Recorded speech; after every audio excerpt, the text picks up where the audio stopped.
Sir இன்னைக்கு news paper பார்த்தீங்களா sir? ஆமாம். ஃபர்ஸ்ட் பேஜ்லேயே வந்துட்டு 5 வருஷமாக மக்களுக்கு டிசைனாக காது குத்திருக்காங்க அப்படின்ற மாதிரி ஒரு நியூஸ். இதை பற்றி உங்களுடைய கருத்து என்ன சார்? தேர்தல் வாக்குறுதி அப்படின்ற பேரில் 128 பக்கம். தமிழ்நாட்டில் இருக்கிற 8.5 கோடி மக்களுக்கும் திராவிட முன்னேற்ற கழகம் அருமையான ஒரு காது குத்து விழா நடத்தினாங்க. ரேஷன் கார்டில் உள்ள 2,18,00,000 குடும்ப தலைவிகளுக்கும் மாதம் 1000 ரூபாய்னு காது குத்தி 1,08,000 பேர், மீதி 1,01,400,000 பேருக்கு கொடுக்கல. Okay sir. இப்போ ஆல்மோஸ்ட் 234 தொகுதிகளில் எல்லா தொகுதிகளுக்குமே எடப்பாடி அவர்கள் போயிட்டு வந்துட்டாங்க. டிஎம்கே சைடு மக்களுடைய எதிர்ப்பலை எந்த அளவுக்கு இருக்கு? இவங்களுக்கு ஏடிஎம்கேக்கு வெற்றி வாய்ப்பு எந்த அளவுக்கு இருக்கு சார்? இல்லாத ஒரு கடைக்கோடி விவசாயியின் மகன் முதலமைச்சர் நாற்காலியில வந்து உக்காந்தாரு அப்படின்னா அது எடப்பாடி பழனிசாமி தான். திமுகவை பொறுத்த வரைக்கும் இப்போ ஏற்கனவே எதிர்ப்பலை இருக்குது. நிர்வாக கோளாறு, சட்ட பாதுகாப்பு இல்லை, சட்டம் ஒழுங்கு சரியில்லை, பெண்கள் பாதுகாப்பு இல்லை, ட்ரெயினில் போகிறவங்க வரவங்கலாம் போட்டு வெட்டுறாங்க. அதை தான் அதிமுக சார்பாக விளம்பரம் பண்ணுறாங்க. புதுசாக காது குத்துறீங்கன்னா எங்கள் காதும் தாங்காது, தமிழ்நாடும் தாங்காதுன்னு கொடுத்துருக்குறாங்க.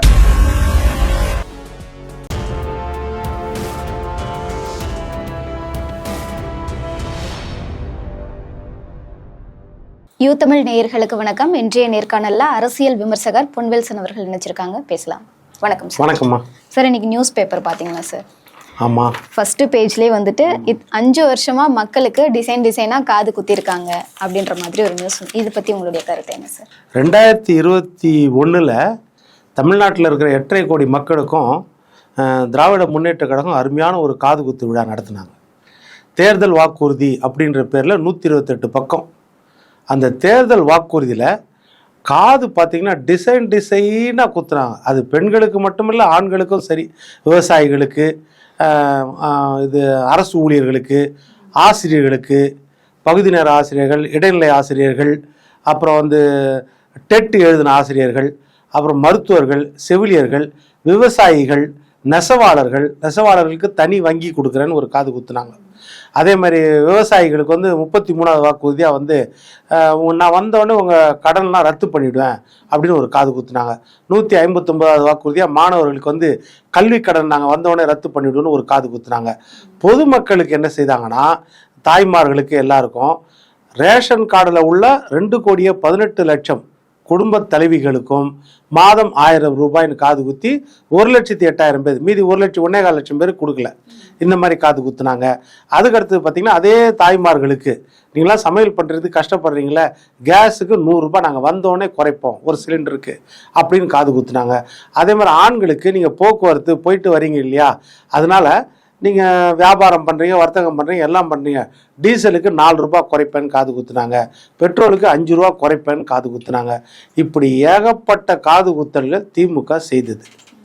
இதற்கு மேலே மாணவர்களுக்கு நாங்கள் வந்தோடனே முதல் கையெழுத்து நீட் ரத்து, அனிதாக்கள் மரணங்கள் தடுக்கப்படும் அப்படின்னு காது குத்துனாங்க.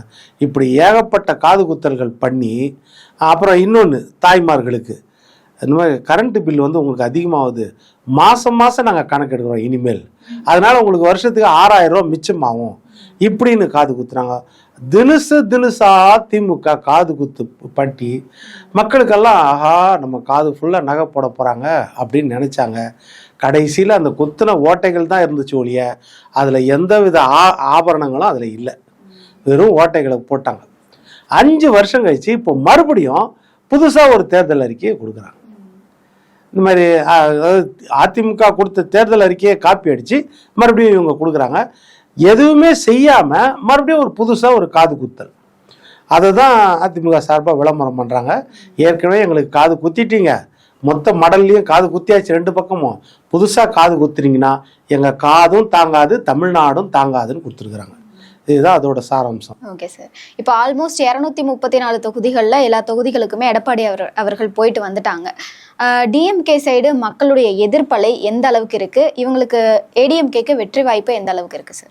அதாவது இது அரசியலுக்கு அப்பாற்பட்டு யோசிச்சு பாருங்க. தமிழ்நாட்டை பொறுத்த வரைக்கும் காமராஜருக்கு பிறகு அரசியல் பின்னணி எதுவும் இல்லாத ஒரு குடும்பத்தில் இருந்து, அதாவது தன்னுடைய தந்தையோ அது அல்லது அம்மாவோ இல்லைன்னா பாட்டனாரோ தாத்தா பாட்டி அம்மா சித்தப்பா சித்தி யாரோ ஒரு எம்எல்ஏவோ இல்லை கட்சி தலைவராகவோ ஒரு எம்பியாகவோ ஒரு அமைச்சராகவோ இல்லாத ஒரு கடைக்கோடி விவசாயியின் மகன் முதலமைச்சர் நாற்காலியில் வந்து உக்காந்தாரு அப்படின்னா அது எடப்பாடி பழனிசாமி தான்.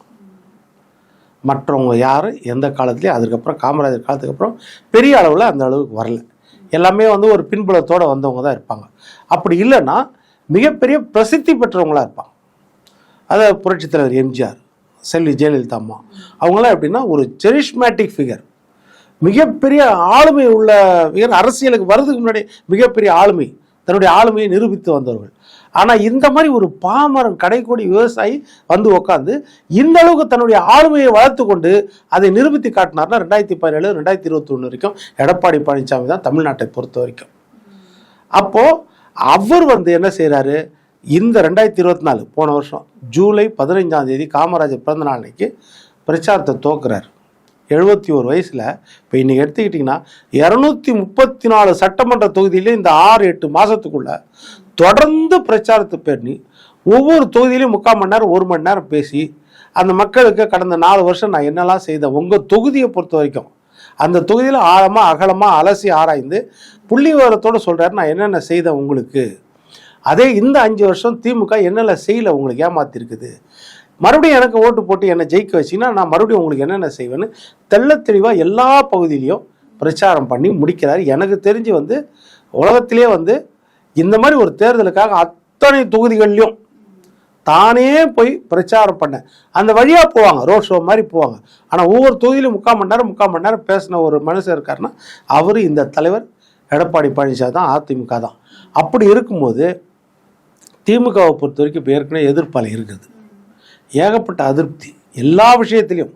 நிர்வாக கோளாறு, சட்ட பாதுகாப்பு இல்லை, சட்டம் ஒழுங்கு சரியில்லை, பெண்கள் பாதுகாப்பு இல்லை, பாலியல் வன்கொடுமை எல்லா பக்கம், போதை கலாச்சாரம். போதையில் வந்து எல்லாரையும் ட்ரெயினில் போகிறவங்க வரவங்களாம் போட்டு வெட்டுறாங்க, வழியில் போகிறவங்கள வெட்டுறாங்க. அதேமாதிரி மாணவர்கள் பார்த்திங்கன்னா ஜாதிய கொடுமை. இப்போ திருநெல்வேலியில் பார்த்தீங்கன்னா நெல்லையெல்லாம் 8ஆம் வகுப்பு 10ஆம் வகுப்பு படிக்கிற பசங்க பையில் புத்தகம் வச்சுருக்கணும், ஆனால் அருவாளை வச்சுன்னு போகிறான் வெட்டுறதுக்கு. ஜாதிய கொடுமை இந்த அளவுக்கு இருக்குது. ஆணவ படுகொலை, கவின் முதற்கொண்டு ஆணவ படுகொலை, கஸ்டடியல் டெத்து.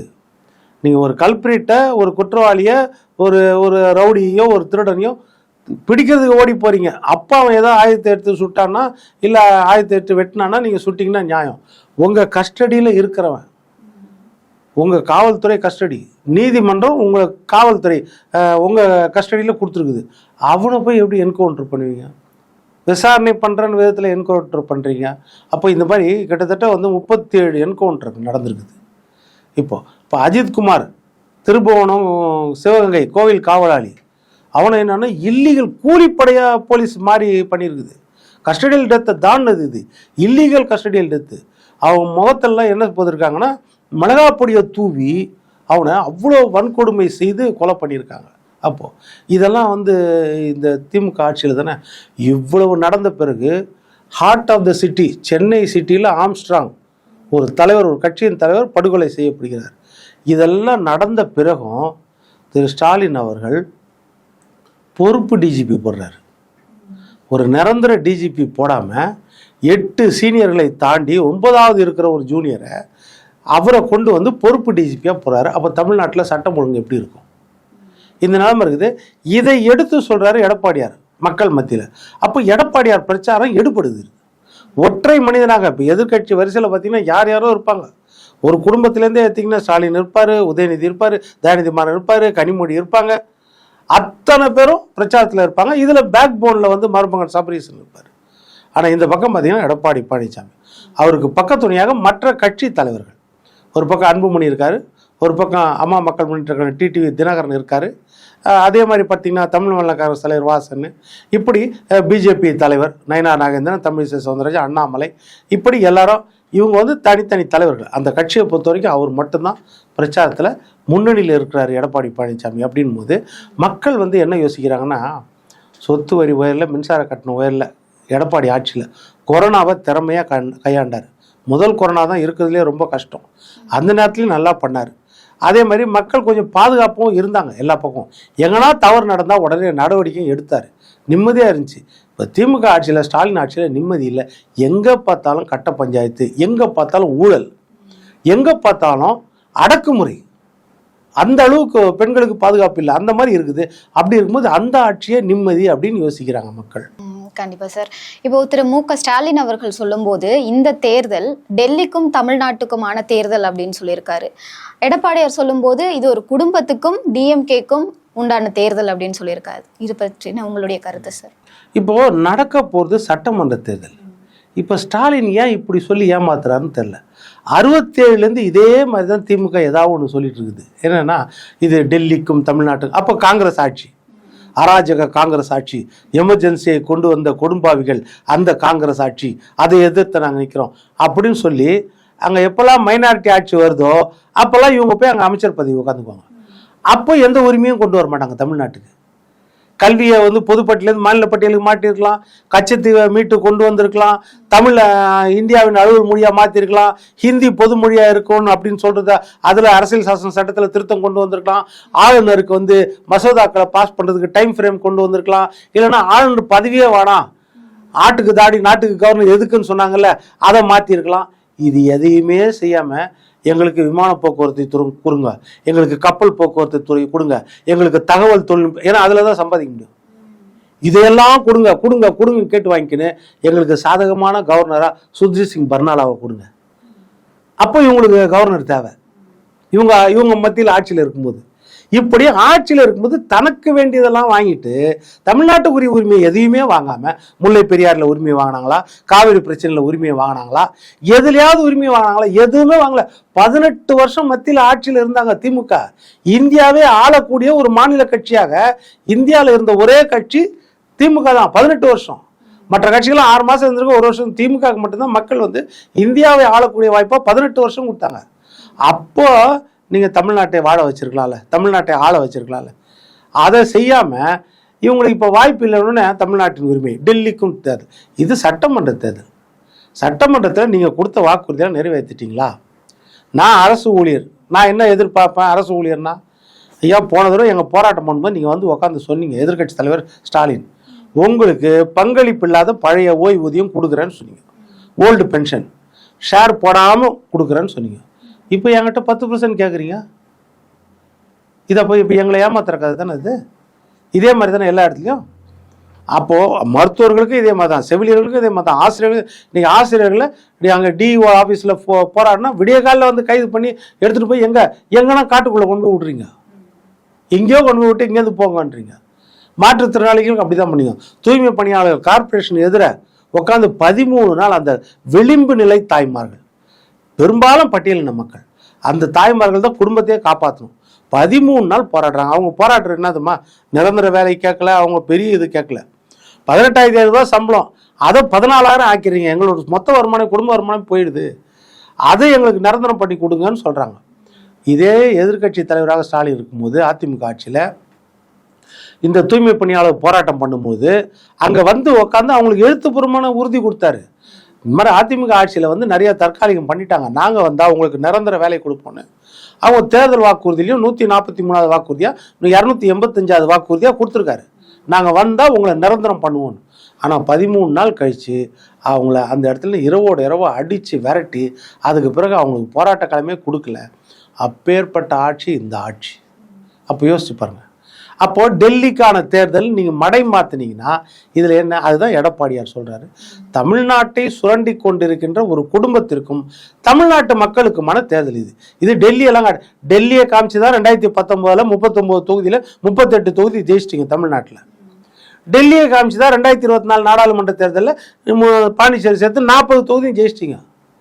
மக்கள் நீங்கள் டெல்லியை காமிக்கும்போது நாடாளுமன்ற தேர்தல் கொடுத்துட்டாங்கல்ல, மோடியா ராகுலான் போது உங்கள் கையில் கொடுத்துட்டாங்கல்ல. இப்போ சட்டமன்ற தேர்தலுக்கும் டெல்லியை காமிப்பீங்க, கார்பரேஷன் வார்டு தேர்தலுக்கும் டெல்லியை காமிப்பீங்க. எங்கள் தெருவில் ரோடு போடல, எங்கள் தெருவில் லைட் எரியல, டெல்லியை பாருவீங்க. இப்படி எவ்வளோ நாள் பயமுறுத்துவீங்க? அதனால இந்த இடம் அந்த பாட்சா செல்லுபடி ஆகாது. தமிழ்நாட்டை பொறுத்த வரைக்கும் திமுக ஆளப்போகிறதா, அதிமுக ஆளப்போகிறதா? ஒன்று காங்கிரஸும் ஆளப்போவதில்லை, பிஜேபி ஆளப்போவதில்லை. ஸ்டாலின் ஆளப்போகிறாரா, எடப்பாடியார் ஆளப்போகிறாரா? இதுதான் இந்த தேர்தல். ஆனால் இந்த தேர்தலுக்கு மிக பொருத்தமான வார்த்தையா எடப்பாடி பழனிசாமி ஐயா சொல்கிறாரு, நீங்கள் டெல்லி பூச்சாண்டி காட்டாதீங்க, 67லேருந்து காமிச்சிட்டு தான் இருக்கிறீங்க, 47லேருந்தே நாங்கள் அதை பார்த்துட்டோம், அதனால் அந்த பூச்சாண்டி வேண்டாம். இன்றைக்கு ஒரு குடும்பம், நீங்கள் உங்கள் மகனை எதிர்காலத்தில் முதலமைச்சர் ஆக்கிறதுக்காக ஐடியா பண்ணுறீங்க, இப்படியே வாரிசாக கொண்டு வர பார்க்குறீங்க. அப்படி முடியாது. தமிழ்நாட்டு மக்கள் யாரை வேண்டாலும் அடையாளப்படுத்தி உட்கார வைக்கணும். அந்த இடத்துல அதிமுக எடப்பாடி பழனிசாமி இருக்கிறது. அதனால் ஒரு குடும்பத்திற்கும் தமிழ்நாட்டிற்குமான தேர்தல்னு சொல்கிறார் அவர். இது வரைக்குமே திரு மு க ஸ்டாலின் அவர்களும் ராகுல் காந்தி அவர்களும் சேர்ந்து ஒரே மேடையில் பேசலையே சார், ஏன் சார் தனித்தனியாக தான் பேசிகிட்டு இருக்காங்க? இப்போ இதுதான், இப்போ நீங்கள் சமூக நீதினு சொன்னார்ல, எல்லாம் டெல்லி பிஜேபி வரக்கூடாதுன்னு சொன்னார்ல, பிஜேபி வரக்கூடாதுன்னு எந்த கட்சி இந்தியாவிலேயே முதல் நினைக்கும்? முழு மனசோட காங்கிரஸ் தானே நினைக்கும். ஏன்னா திமுகவும் 2001 வாஜ்பாய் கூட கூட்டணியில் இருந்துருக்குது, பிஜேபி கூட கூட்டணியில் இருந்தாங்க, நாடாளுமன்ற தேர்தல் இருந்தாங்க, சட்டமன்ற தேர்தல் இருந்தாங்க, 99 இருந்தாங்க, 2001 இருந்தாங்க. அப்போது பிஜேபி கூட நினைக்கிற காங்கிரஸ், அந்த காங்கிரஸை திமுக எந்த அளவுக்கு பலவீனப்படுத்துது தமிழ்நாட்டை பொறுத்த வரைக்கும். அவங்க கொஞ்சம் கூட வளரக்கூடாதுன்னு பார்த்துக்கிறதுல திமுக கண்ணும் கருத்துமா இருக்குதா இல்லையா? அவங்களுக்கு தேசிய கட்சினா காங்கிரஸ் தான் பாதுகாப்பு. திமுகவை பொறுத்த வரைக்கும் ராகுல் காந்தியை காட்டி தான் தமிழ்நாட்டில் ஓட்டு வாங்கணும். ஏன்னா தமிழ்நாட்டை பொறுத்த வரைக்கும் தேசிய கட்சினா ராகுல் காந்தி மேலேயும் நேரு குடும்பத்தின் மேலேயும் ஒரு சாஃப்ட் மைண்டு தமிழ்நாட்டு மக்களுக்கு இருக்கும். அந்த காங்கிரஸை கொஞ்சம் ஆதரிப்பாங்க மக்கள். அப்போ அதை பேஸ் பண்ணி தான் நீங்களும் ஓட்டு சேகரிக்கிறீங்க. அப்படி இருக்கும்போது அந்த காங்கிரஸ் பலவீனமாக இருக்கணும்னு சொல்லி அவங்களுக்கு தொகுதியும் குறைப்பேன், ஆட்சி அதிகாரத்தில் பங்கு கொடுக்க மாட்டேன். இதே அவங்க ஆட்சியில் உட்காந்தாங்கன்னா, மத்தியில் காங்கிரஸ் உட்காந்தா திமுக போய் பங்கு வாங்கிக்கும். 8 அமைச்சர்கள் 10 அமைச்சர்கள் 12 அமைச்சர்கள் வாங்கிக்குவாங்க. ஆனால் அதே இங்கே ஒரு வாய்ப்பு கிடைச்சதுன்னா அவங்களுக்கு ஒரு அமைச்சர் கூட கொடுக்க மாட்டேன்னு. ராகுல் காந்திக்கு இது அதிருப்தி. ராகுல் காந்திக்கு என்னன்னா, நம்ம ஆட்சி அதிகாரத்தில் எங்களுக்கு பங்கு கொடுங்க, நாங்கள் வரும்போது உங்களுக்கு பங்கு கொடுக்குறோம்ல, நீங்கள் கொடுக்கலாம்ல, ஒரு 2 அமைச்சர் கொடுத்தா என்ன அப்படின்னு அவர் கேட்குறாரு. அதே மாதிரி நீங்கள் 2011 63 சீட்டு கொடுத்தீங்க எங்களுக்கு, இப்போ 25 ஆக்கிட்டீங்க போன தேர்தலுக்கு, அப்போ அட்லீஸ்ட் எனக்கு 41 கொடுங்க அப்படின்னு அவர் கேட்குறாரு. அதை முடியாதுன்னு சொல்லி கடைசியில் ராகுல் காந்தி ஒப்புதல் இல்லாமே இந்த கூட்டணி முடிவு பெற்றது. ராகுல் காந்திக்கு மிகப்பெரிய அதிருப்தி. இது எல்லாருக்கும் வெளியே தெரியும். ராகுல் காந்தி என்ன நினைச்சாரு? ஆட்சி அதிகாரத்தில் பங்கு இருக்கணும், தமிழ்நாட்டில் காங்கிரஸ் வளரணும்னு நினைச்சாரு. வளர முடியாதுன்னு நினைச்சாங்க. அவருக்கு மீறிய சக்தியாக கார்கே அவர்களும் இங்கே இருக்கிற மாநில தலைவரும் சிதம்பரத்தை பிடிச்சி ஒரு வழியாக முடித்தாங்க. முடித்த பிறகு ராகுல் காந்தி ஏதாவது பாராட்டு தெரிவிச்சாராமா? ஒரு வாழ்த்தாவது தெரிவிச்சாரா? இந்த கூட்டணிக்கு தெரிவிக்கவே இல்லை. கடைசி வரைக்கும் உண்மையான காங்கிரஸ்காரர்கள் யாருக்கும் திமுக ஜெயிக்கணுன்ற எண்ணமே இன்னைக்கு கிடையாது. ஏன்னா ஆட்சி அதிகாரத்தில் இவங்களை உட்கார வச்சோம் விசுவாசமாக 21 வருஷம். 2014 கூட்டணியில் 2004 கூட்டணியில் இருக்கிறோம். கூட்டணியில் இருக்கும்போது 2004 இது வரைக்கும் அவங்க நம்மளை வளரவே விடலை அப்படின்ற எண்ணம், கசப்பு எண்ணம் காங்கிரஸ்காரர்கள் மத்தியில் தமிழ்நாட்டில் இருக்குது. ராகுல் காந்திக்கு அதுதான் இருக்குது. இன்னைக்கு பாருங்க, ராகுல் காந்தி ஸ்டாலின் ஏன் ஒன்றா பிரச்சாரம் பண்ணல? இன்னைக்கு நீங்கள் பிஜேபி வேற, அதிமுக வேற, கருத்து வேறுபாடு, டிடிவி தினகரன் கருத்து வேறுபாடு, அன்புமணி ராமதாஸ் பாட்டாளி மக்கள் கட்சி கூட்டணியில் இல்லை, எல்லாரும் கூட்டணி உருவான பிறகு 5 தடவை கிட்டத்தட்ட ஒரே மேடையில் நின்றாச்சு. யார்? நரேந்திர மோடி பிரதமர் அவர்கள் ஒரே மேடையில் கை தூக்கி 5 இடத்துல நின்றாச்சு. இதுதான் ஒருங்கிணைப்பு, இணைந்து வேலை செய்கிறது தான். யாருக்காக? தமிழ்நாட்டு மக்களுக்காக. திமுக வெளியேற்றப்பட வேண்டும், திமுக மேலே மக்களுக்கு வெறுப்பு இருக்கிறது அப்படின்றது அவங்க ஒன்றானது. இன்னைக்கு ராகுல் காந்தி என்ன நினைக்கிறாருன்னா, என் மக்களுக்கு நான் பிரச்சாரம் பண்ணிக்கிறேன், என் கேண்டிடேட்டுக்கு நான் பிரச்சாரம் பண்ணிக்கிறேன், காங்கிரஸ் கேண்டிடேட்டுக்கு. உங்கள் கேண்டிடேட்டுக்கு நீங்கள் பார்த்துக்கோங்க, எங்கள் மேடையில் நிற்கிறாங்களா உங்கள் கேண்டிடேட்டோ நின்றுக்கிட்டோம், உங்கள் கூட நான் பிரச்சாரம் பண்ண மாட்டேன். அந்த கண்டிஷனோடு தான் அவர் தமிழ்நாட்டுக்கு போகிறாரு. இது மிகப்பெரிய ட்ராபேக் திமுக கூட்டணிக்கு. ஆனால் காங்கிரஸுக்கு நல்லது, எதிர்கால வளர்ச்சிக்கு காங்கிரஸுக்கு நல்லது. தன்னுடைய தனித்துவ அடையாளத்தை காங்கிரஸ் காட்டினால்தான் தமிழ்நாட்டில் காங்கிரஸுக்கு நல்லது. கண்டிப்பா சார். இப்போ எடப்பாடியார் அவர்களுடைய பிரச்சாரங்கள்ல மக்கள் கூட்டம் நாளுக்கு நாள் அதிகமாகறதையும் பார்க்க முடியுது. அதே மாதிரி இன்னொரு பக்கம் என்னன்னா, ஸ்டாலின் அவர்கள் காலையில வாக்கிங் போகும்போது கூட அங்க இருக்க மக்கள் கிட்ட ஓட்டு கேட்க ஆரம்பிச்சிட்டாரு. தோல்வி பயம் வந்துடுச்சு. இல்லை, இது திமுகவை பொறுத்த வரைக்கும் அவங்களுக்கு நல்லா தெரிஞ்சது, நம்மளுக்கு இதோட வெற்றின்றது ரொம்ப கஷ்டம்தான் அப்படின்றது. இப்போ நீங்கள் பெரும்பாலான கருத்து கணிப்பை பாருங்கள், ஃபஸ்ட்டு முன்னாடி என்ன திமுக தான் கை ஓங்கி இருக்குன்றாங்க. அதுக்கப்புறம் இப்போ வர வர என்னென்னா 2 பேருக்கும் சரிசமமாக கிடைக்கும், திமுகவுக்கும் அதிமுகவுக்குன்னு.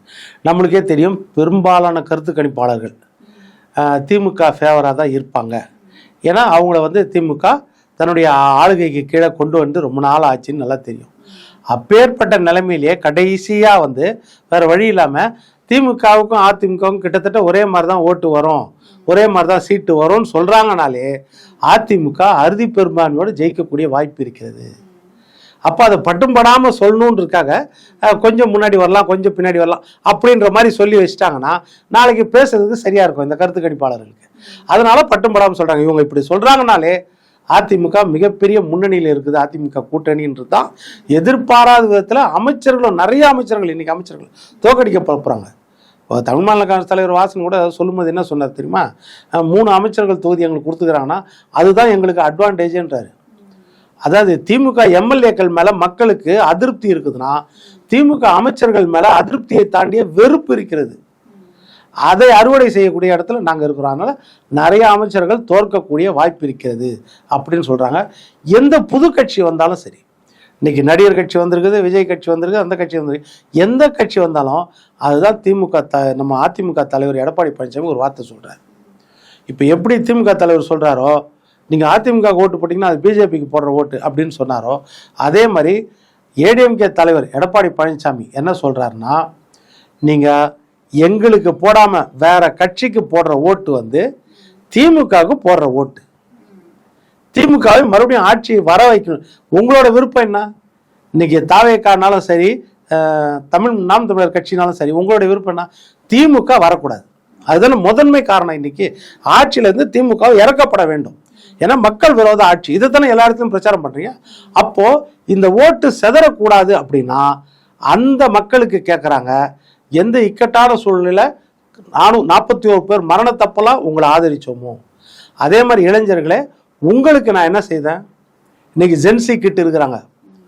ஒன்று நினச்சி பாருங்கள், கொரோனா நேரத்தில் ஆல் பாஸ் போட்டேனா இல்லையா? அவர் எடப்பாடியார் கேட்குறாரு, உங்களுக்கு நான் உதவி செய்தனா இல்லையா? பள்ளி குழந்தைகளுக்கு, அதாவது 10th 11th 12th உங்களுக்கு வந்து செல்ஃப் ஸ்டடி தான் பண்ண முடியாது, டீச்சர் சொல்லி கொடுத்தா தான் படிக்க முடியும் அந்த ஸ்டேஜ். கல்லூரி மாணவர்கள் செல்ஃப் ஸ்டடி பண்ணிட முடியும்.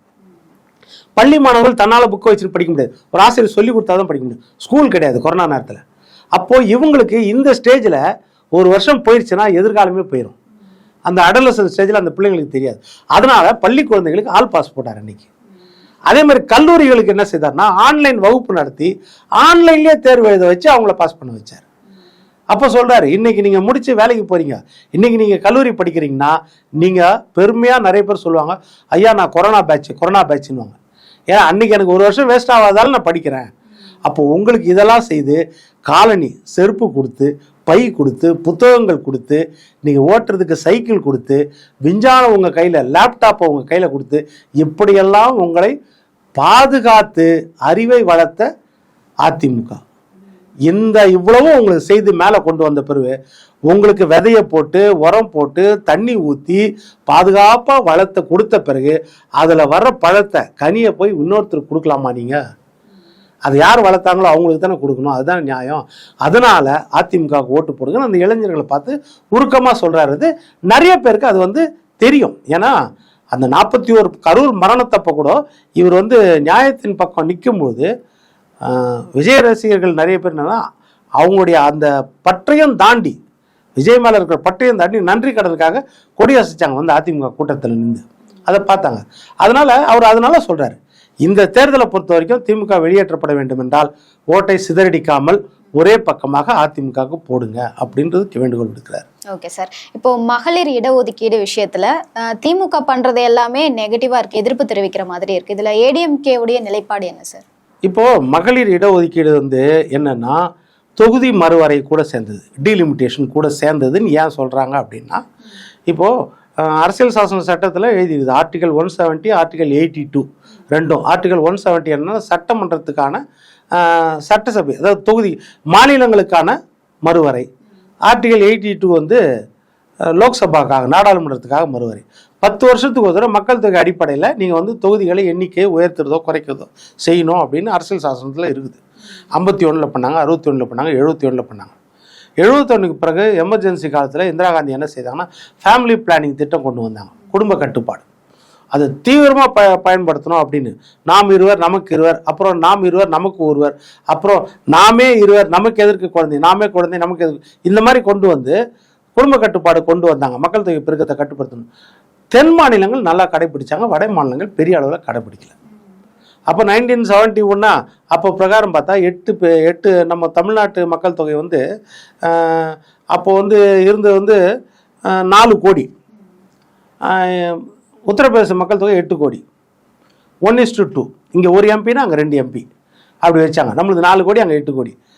அதுக்கப்புறம் இப்போ மக்கள் தொகை கணக்கெடுத்து பார்த்தீங்கன்னா நம்மளுக்கு 8 கோடி வந்துருச்சு, அவங்களுக்கு 25 கோடி போயிடுச்சு. 1:3 ஆயிடுச்சு. அவங்க 8 16 தானே ஆயிருக்கணும், ஆனால் 25 ஆயிடுச்சு அவங்களுக்கு. அப்போ அந்த மக்கள் தொகை அடிப்படையில் பிரிச்சிங்கன்னா அவங்களுக்கெல்லாம் அதிகமாகிடும், நம்மளுக்கு குறையாயிடும். இது உண்மைதான். இந்த மாதிரி நம்ம நினைக்கக்கூடாது அப்படின்றதுக்காக தான் 76 என்ன செய்தாங்கன்னா இந்திரா காந்தி ஃப்ரீஸ் பண்ணிட்டாங்க. இனிமேல் மக்கள் தொகை அடிப்படையில் கணக்கீடு பண்ணி தொகுதி மறுவரை பண்ண வேணாம், 543 அப்படியே இருக்கட்டும் அப்படின்னு 25 வருஷத்துக்கு தள்ளி போட்டாங்க. 2001 25 முடியுது. 1976 2001. 2001 இந்தியாவை ஆண்டது யாரு? இந்தியாவை ஆண்டது 2001 திமுக அரசாங்கம். வாஜ்பாய் கூட மத்தியில் ஆட்சியில் இருந்தது திமுக அரசாங்கம். அன்னைக்கு இதை சரி பண்ணியிருக்கலாம்ல. திமுக ஏன் அன்னைக்கு கோட்டை விட்டுது? தமிழ்நாட்டு மக்கள், இந்தியாவின் மக்கள் இந்தியாவை ஆள்றதுக்கு ஒரு வாய்ப்பு கொடுத்தாங்கல்ல, அன்னைக்கு இதை சரி பண்ணியிருக்கலாம்ல. ஏன் பண்ணல? 25 வருஷம் கழிச்சு. அன்னைக்கு பண்ணாமல் திமுக அரசாங்கம் இன்னொரு 25 வருஷத்துக்கு தள்ளி வைக்க சொல்லிட்டாங்க. அப்போ அடுத்த தலைமுறை கஷ்டப்படணும்னு எப்படி பண்ணாங்க பாருங்க, இவங்க ஆட்சியில் இருக்கும்போது. அன்னைக்கு பண்ணியிருக்கலாம்ல, இதில் ஏதாவது திருத்தங்கள் கொண்டு வந்து பண்ணியிருக்கலாம்ல. மக்கள் தொகை அடிப்படையில் வேண்டாம், அப்படியே இருக்கலாம், தொகுதியை மட்டும் இன்க்ரீஸ் பண்ணலாம், ஏதாவது பண்ணியிருக்கலாம். பண்ணல. அன்னைக்கு பண்ணாமல் 25 வருஷம் தள்ளி வச்சு. இப்போ 2026 முடிஞ்சிச்சு. இப்போ 2026 பண்ணணும். அப்போ வாஜ்பாய் அரசாங்கம் பண்ணுறதுக்கு இவர் மோடி அரசாங்கம் பண்ணுறதுக்கு முயற்சி பண்ணுறாங்க. இப்போ என்ன சொன்னாங்கன்னா, மக்கள் தொகை அடிப்படையில் எடுத்தால் தென் மாநிலங்கள் தமிழ்நாடு, ஆந்திரா, கேரளா, தெலுங்கானா, கர்நாடகா பாதிக்கும். ஏன்னா இவங்களுக்கெல்லாம் மக்கள் தொகை குறைஞ்சிருக்குது, மற்றவங்களுக்கு கூடி இருக்குது. அதனால இதை மாதிரி பண்ண முடியாது அப்படின்போது பெண்கள் இடஒதுக்கீடும் நம்மளுக்கு வேணும். 2023 ஒரு சட்டம் கொண்டு வந்தாங்க. 2029 மக்கள் தொகை அடிப்படையில் கணக்கீடு எடுத்த பிறகு பெண்களுக்கு இடஒதுக்கீடு கொடுக்கலான்னு ஒரு மசோதா கொண்டு வந்தாங்க. அதை எல்லாரும் சேர்ந்து பாஸ் பண்ணாங்க. ஏன்னா தள்ளி விட்டாச்சு அதை, அதனால எல்லாரும் சேர்ந்து பாஸ் பண்ணாங்க. இப்போ என்ன யோசிச்சாங்கன்னா, ஏன் அப்படி தள்ளி போடணும் பெண்கள் உரிமையை? இந்தியாவில் எடுத்துக்கிட்டீங்கன்னா 50% பெண்கள் தான் மக்கள் தொகையில். அப்போ அவங்களுக்கு 33% ஏன் கொடுக்கக்கூடாது? இது ஏன் தள்ளி போட்டுனே வரணும்? நம்ம முயற்சி பண்ணி கொடுத்துடலான்னு பிஜேபி என்ன செய்யுதுன்னா, பெண்கள் இடஒதுக்கீடு கொடுத்துடலாம். இருக்கிற 543 பெண்களுக்கு கொடுக்கணும்னா எல்லாருக்கும் வலிக்கும். ஆண்களுக்கு, ஆணாதிக்க சமுதாயத்திற்கு இதை ஒத்துக்க மாட்டாங்க, சீக்கிரத்தை ஏற்றுக்க மாட்டாங்க. 181 பெண்களுக்கு கொடுக்கணும். இப்போ தமிழ்நாட்டில் 39 இருக்குதுன்னா இதில் 10 பெண்களுக்கு கொடுக்கணும். அது சீக்கிரத்தில் ஏற்றுக்க மனசு வராது. அதனால என்ன செய்தாங்கன்னா, இவங்க கிட்டத்தட்ட 13 கொடுக்கணும் பெண்களுக்கு, மனசு வராது. அதனால என்ன செய்தாங்க, இந்த 543 இருக்கட்டையா, இன்க்ரீஸ் பண்ணிடலாம், தொகுதிகளை கூடுதலாக கொடுத்துட்டா அப்போ பெண்களுக்கு இடஒதுக்கீடு கொடுக்கலாம், சரியா அப்படின்றாங்க. இப்போ அதனால என்ன செய்தாங்க, மத்திய அரசாங்கம் 850 தொகுதிகளை உயர்த்துறாங்க. அதில் 33% பெண்களுக்கு. அது கூட தொகுதியை உயர்த்தணும் அப்படின்னா டீலிமிட்டேஷன் சேர்த்தா தான் உயர்த்த முடியும். ஏன்னா மக்கள் தொகை கணக்கெடு எடுக்கணும். அதனால் 850 உயர்த்திடுறோம். இப்போ நீங்கள் அதில் கணக்கு போட்டிங்கன்னா பெண்களுக்கு கணிசமாக வந்துடும். அப்படின்னு 815 அப்படின்னு மாநிலங்களுக்கு, நாடாளுமன்றத்தில் 815, யூனியன் பிரதேசங்களுக்கு ஒரு 35, மொத்தம் 850. தமிழ்நாட்டுக்கு எவ்வளோ ஆகுதுன்னா, எல்லாம் இந்த 50% இன்க்ரீஸ் பண்ணுறாங்களே, எல்லா ஸ்டேட்டுக்கும் அதே 50% அப்படியே இன்க்ரீஸ் ஆகிடும். இப்போ நம்மளுக்கு 39 இருக்குது, இப்போ எம்பி 59 ஆகிடும். நம்மளுக்கு என்ன குறை? அப்போ மக்கள் தொகை அடிப்படையில் தொகுதிகளை பிரிக்கலை. தொகுதிகளை பிரிச்சுட்டு தான் மக்கள் தொகையை அடிப்படையை எடுக்க போகிறாங்க கணக்கு. தொகுதிகளை இன்க்ரீஸ் பண்ணியாச்சு 50%. இனிமேல் மக்கள் தொகை கணக்கு அதில் இன்னைக்கு தினத்தந்தியில் கூட போட்டு பாருங்க. மக்கள் தொகை அடிப்படையில் எடுத்து தொகுதி மறுவரை என்னன்னா, மாநில எல்லைக்குள்ள எந்தெந்த தொகுதிகள் அடையாளப்படுத்துறது. இப்போ நம்மளுக்கு 59 கொடுத்துட்றாங்க. எந்தெந்த இடம் 59? இப்போ ஏற்கனவே 39 தான் இருக்குது. 59 மாற்றினா எந்தெந்த எல்லையில் எந்தெந்த எம்பி மக்கள் தொகை அடிப்படையில் நம்மளுக்குள்ள பிரியும். அவ்வளோதான். நம்மளுக்கு கூடவும் செய்யாது, குறவும் செய்யாது. 20 கூட வருதால அப்படியே இருக்கும்.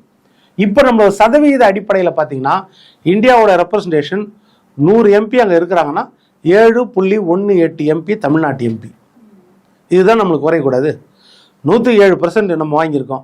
நீங்கள் அது 200க்குனா மார்க் வைங்க, 300க்குனா மார்க் வைங்க, 500க்குனா மார்க் வைங்க. எங்களுக்கு இந்த 7% குறையக்கூடாது.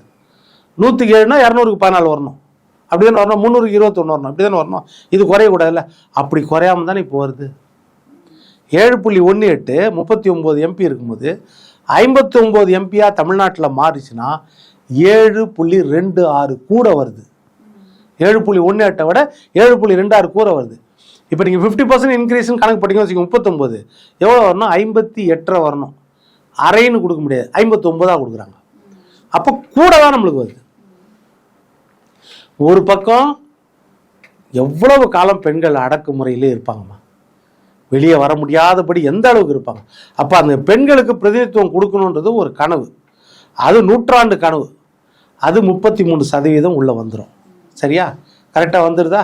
அடுத்தது என்னன்னா, இந்த டீலிமிட்டேஷன் பயம், மக்கள் தொகை அடிப்படையில் எடுத்து நம்மளுக்கு குறைஞ்சிரும்ன்ற பயம். அந்த பயமும் இப்போ நீக்கப்படுகிறது. ஏன்னா 50% இன்க்ரீஸ் பண்ணி முதலே போட்டுக்கிட்டு தான் மக்கள் தொகை கணக்கெடுப்பை பண்ணுறாங்க.